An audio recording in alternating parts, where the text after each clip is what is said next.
in the discharge water.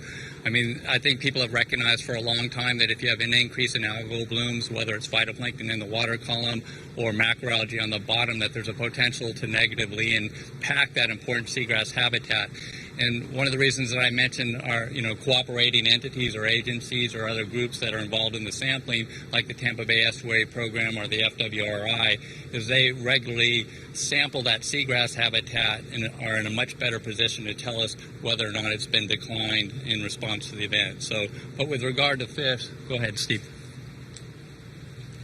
So in terms of fish, an obvious question that people have is seafood safety, right? So, what is the potential impact of eating fish in that vicinity?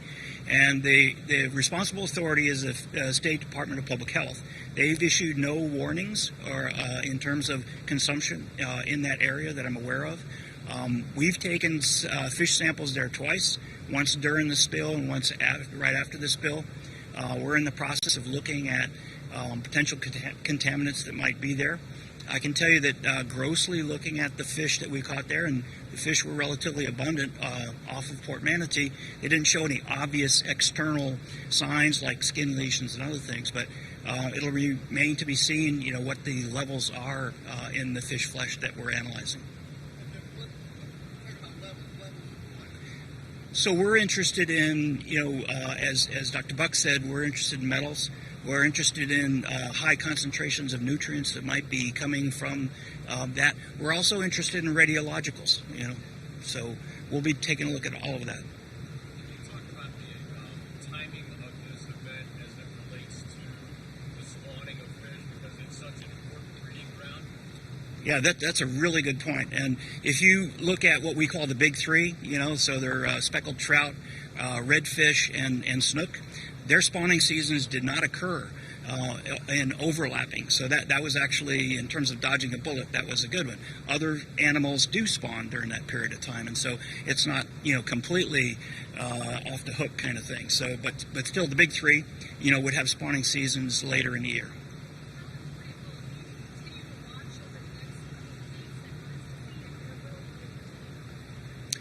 Well, sometimes you get residual effects, where you have a reservoir and it takes time to work its way through the system. And certainly in terms of pollutants of fish and shellfish, it takes a while for them to work their way through so we can actually identify potential issues. So we shouldn't be walking away from this yet. We need to keep some vigilance in monitoring.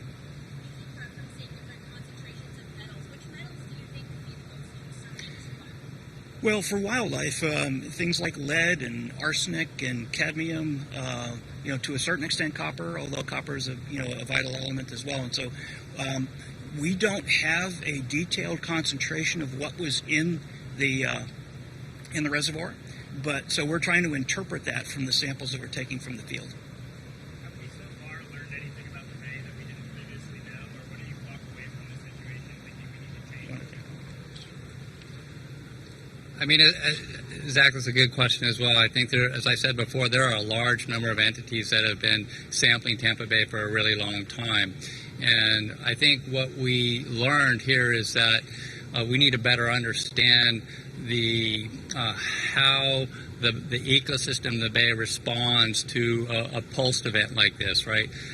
Because it affects the speciation of the chemicals that are involved, how those chemicals might be incorporated not only into the algal community but into the other biota as well. So it's that science really that helps us better understand, again, those biogeochemical processes that will enable us to better inform future sampling efforts, and I think that'll be a benefit to all involved. Yeah. What needs to happen for that to kind of get down on the ground here? Is that a matter of funding and nutrients and coordination? What are you talking about? Yeah, I think all of the above, right? And so what, having recently come from the background in the state, right, I think what you're seeing is a concerted effort to put a greater investment, into environmental sampling, more comprehensive water quality monitoring. So, and that's good. But of course, it will always take coordination. I think, as I said before, this is just not a one pony show, right? There are a number of natural resource management agencies involved. We're fortunate to have the FWRI right here in our backyard, but the FWP, DOH, and other groups as well. And as I said before, I'm really, really grateful to folks like the Tampa Bay Estuary Program and all of their partners that are continually sampling in the Bay, so we have a good historical record and essentially reference data in order to evaluate future events. But I think we're on the right track, Zach.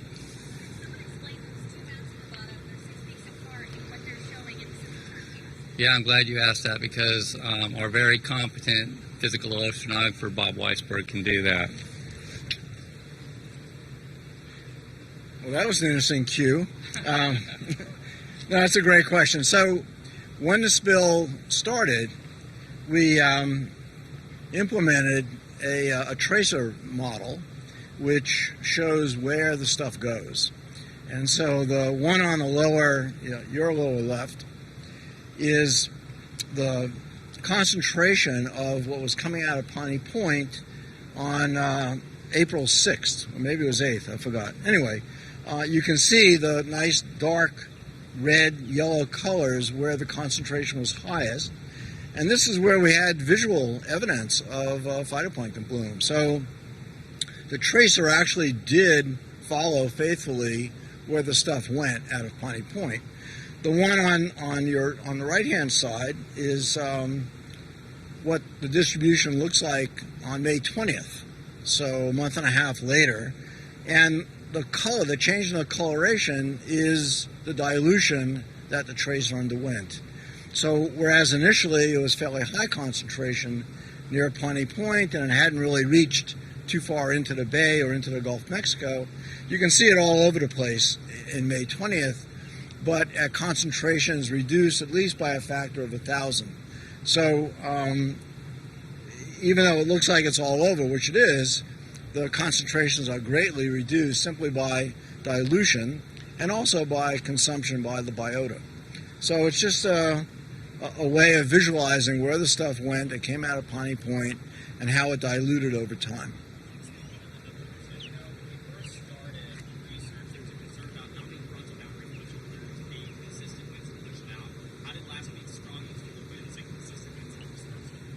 That's a great question. And actually it bears upon several of the other questions asked earlier. For about the first month of this spill, we had atypical southerly winds. And normally we get southerlies and it changes to northerly and switches all over the place. But since we had protracted southerly winds, the red tide that had been down by Charlotte Harbor actually systematically made its way up here. And so what we saw at the mouth of the bay, and what we're still seeing now, is actually organisms that came from the south, and they're kind of living here now, but it's not really due to anything that came out of Piney Point.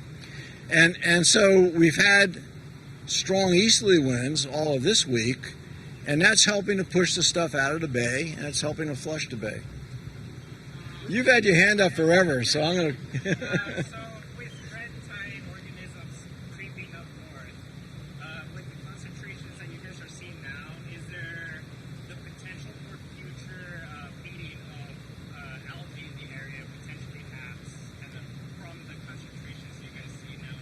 Sure. So as Dean Fraser already said, the concentrations are now kind of back to background levels. So there's no great concern that we're going to have an overabundance of growth of any phytoplankton. It's growing at background levels. The time of year when we really have to be concerned about red tide is in the early fall, late summer, early fall months. And it's a little too early now to prognosticate about what's going to happen then, although it's something that my group keeps an eye on. And we interact with our colleagues at FWC who actually go out and make samples of the organism offshore, and then we link that to our ocean circulation models to predict when it may come in.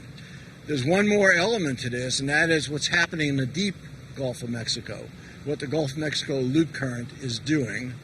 And if you call me in about a month, I will make some prognostication about what I think might happen in the fall. Thank you.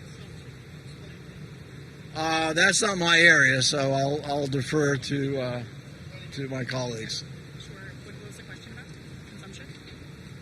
Yeah, just to make sure. So you're asking about the assimilation or consumption of nutrients by biota, right? What's going on inside of the water, like with microscopic? Yeah, I'm going to let Dr. Buck speak to that. Sure.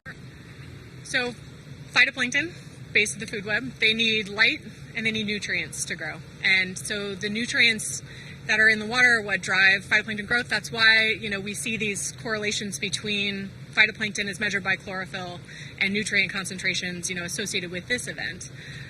Related to the red tide, I would point out that nutrient chemistry is complex. So there's a lot of different chemical forms of nitrogen and phosphorus, and we're still waiting for some of that data to come back to get a kind of really complete picture of what's happening. I'd also point out we're not alone, right? DEP, Tampa Bay Estuary Program, Hillsborough County, Pinellas County, Manatee, everybody's got water quality going on out there and are measuring nutrients. So I expect you'll continue to see a lot of data showing up on that dashboard.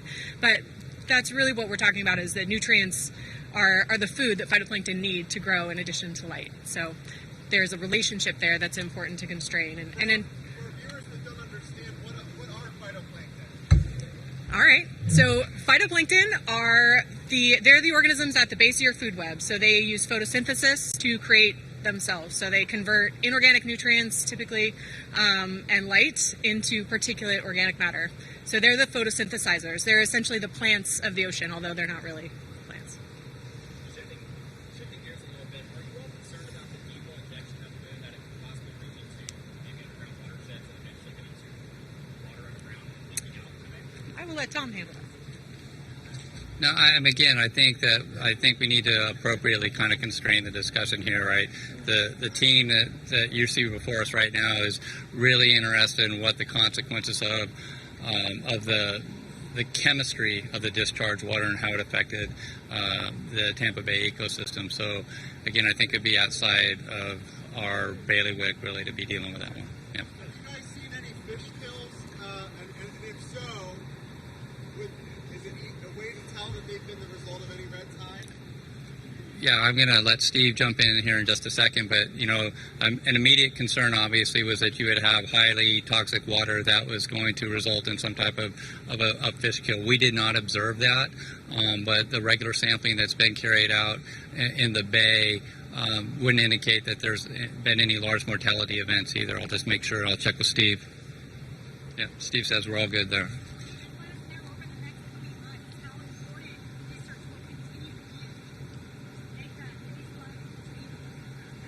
Yeah, I think the question there is it important to go ahead and...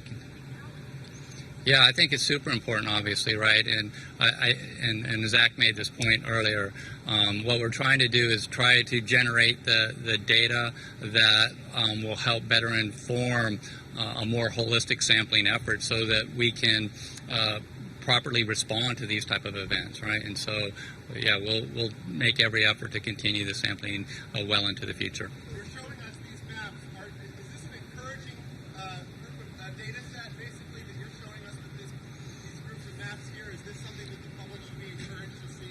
Yeah, I think they should take a good look at it, right? So essentially what it says that we've, as I go through the various images here, so we've got a suite of sampling stations. Some of those sampling stations were in the immediate vicinity of the waters that were subjected to the discharge, and that was informed by that modeling effort that Dr. Weisberg talked about. And it's important not only to sample in the water that's been affected, right, but to be able to sample in those outside areas for a comparative purpose. That gives us a better idea of if the model is performing well, whether or not that discharge water is actually being diluted, etc. The satellite imagery is also important, and we haven't heard from Dr. Hu, but I'm going to let him come in as well and speak to the importance of those issues. We've talked a lot about in-water sampling of water, sediments, and fish, but we've got a number of tools at our disposal, and we're fortunate to have a talented team of oceanographers here that can exploit those satellite tools to provide us information on the extent and the duration of that bloom. So I'm going to let Dr. Hu come and talk about those images in particular. I need to take a look at the image again. See what's on the screen. Yeah. Okay. So following the model and field measurements, we use satellite images to see whether there's a bloom and where is the bloom and what is the concentration and how long the bloom lasts. And the maps show the whole history of this bloom event. Dean Fraser just said that this is short-lived. How short? It's less than 10 days. Okay. How big is 25 kilometers square? And what is the concentration is between 10 and 40 microgram per cubic meter, a milligram per cubic meter. So is that big or not? Without historical information, we can't say anything without a reference. So thanks to Tampa Bay Estuary Program, they have been sampling Tampa Bay for 4 decades or 5 decades. So we have historical data. We have a baseline to tell whether this is significant or not. Okay. Is that significant in that particular place? Yes. It never happened in that part of Manatee neighborhood. Okay.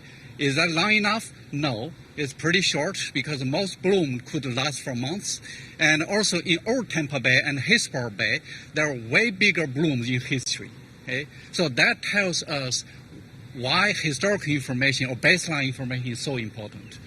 And I think one question asked, what have we learned in history? What we have learned is a historical sampling effort is extremely important. And but they have a different focus. And some of the data, or most of the data, cannot be used to answer the questions about heavy metals because we don't have data. And thanks to this group effort, now we continue collecting those data. Hopefully we can answer questions that we were not able to in the past. And that's what those maps show. I have one last red tide question, Okay. Yeah. if you don't mind. If we had, and I know it's difficult to speculate, Yeah. so I'm not going to ask you to do that too much. If we had a bad bloom in 3 months, is this something where I think I've been here before interviewing about this 3 years ago? There's so many different factors that can contribute to red tide. How well would we even know whether or not this event? Can you speak to that a little bit and the complexity of determining the origin of it, I guess, if someone talks to that? You want to go? Yeah, real quick. Yeah. So, yeah, I mean, it's a good question, right? And so I didn't get to the bottom 2 figures, and those are essentially the output from the models that Dr. Weisberg provided. But what we're trying to do with our physical oceanography group is to better understand the hydrography, right, and, of the region, so that we can better predict, right, where those red tide blooms, where they're initiated, where they're transported, and what mechanisms are responsible for moving them up and down the coast or inside of the bay. So, again, I think from a scientific perspective, what we're able to do here at the College of Marine Science is to provide that basic modeling information, which relies, of course, on a number of in-field sampling measures to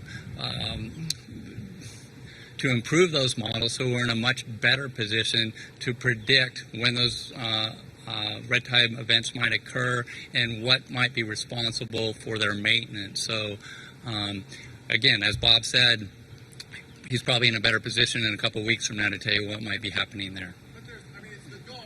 It can be other factors, not just a spill. Yeah. How do we even know?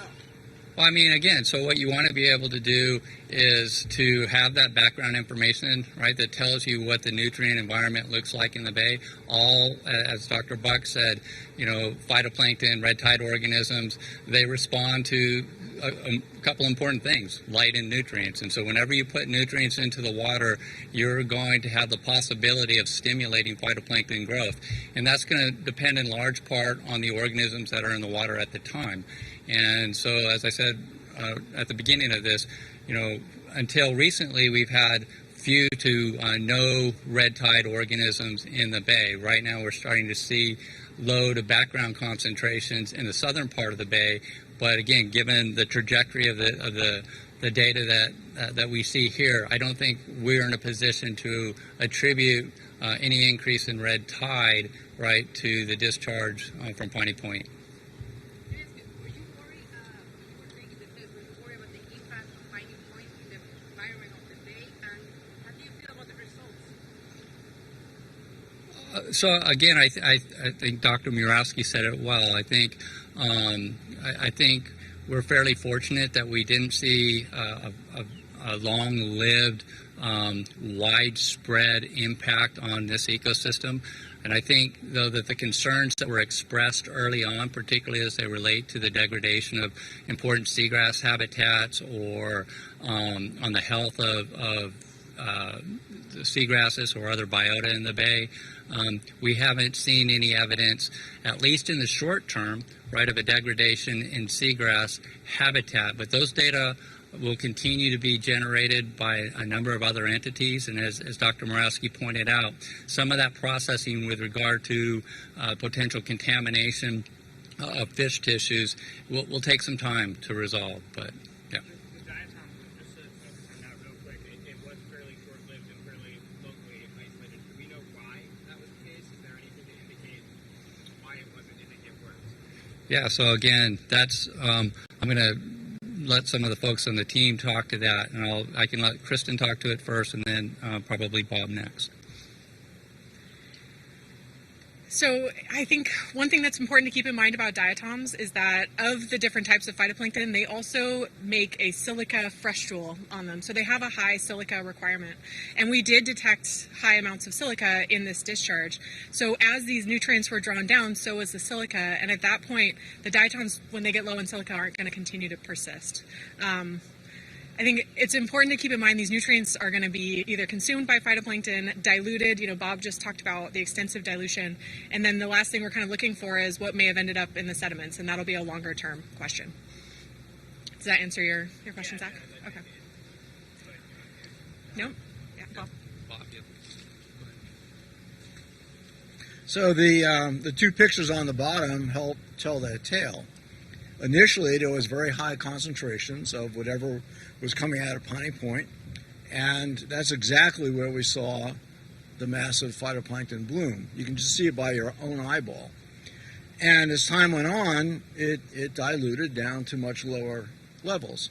So the dilution itself, combined with the consumption, would have accounted for why it went away.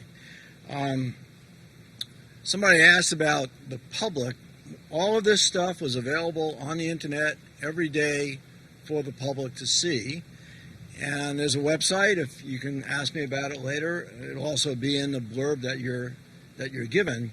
But every day we provide a 3.5-day forecast of what the circulation in Tampa Bay is, and we're continuing to update this product to show how the dilution is continuing to occur. And so what we're doing in the college has applications well beyond the Piney Point effluent. If you go out in a boat and you'd like to know what the currents are, just go to the website and you'll get that. Thank you. Go ahead. What's next? Where are you all looking to find the next one? Again, I think what we're going to continue to try to do is collect the same type of data that we've collected. You know, we're going to look at the chemical characteristics of the water in the immediate vicinity of the discharge point, as well as in other reference parts of the bay. We'll do that for not only chemistry, but some of the biological components, particularly the fish, and in collaboration with many of our partners, the phytoplankton and other microbiota. And the goal, obviously, is to try to better understand the complexity of that nutrient cycling that Dr. Buck was talking about. You know, we tend to just focus on nitrogen and P without too much regard, whether it's ammonia, whether it's nitrate, or some other form.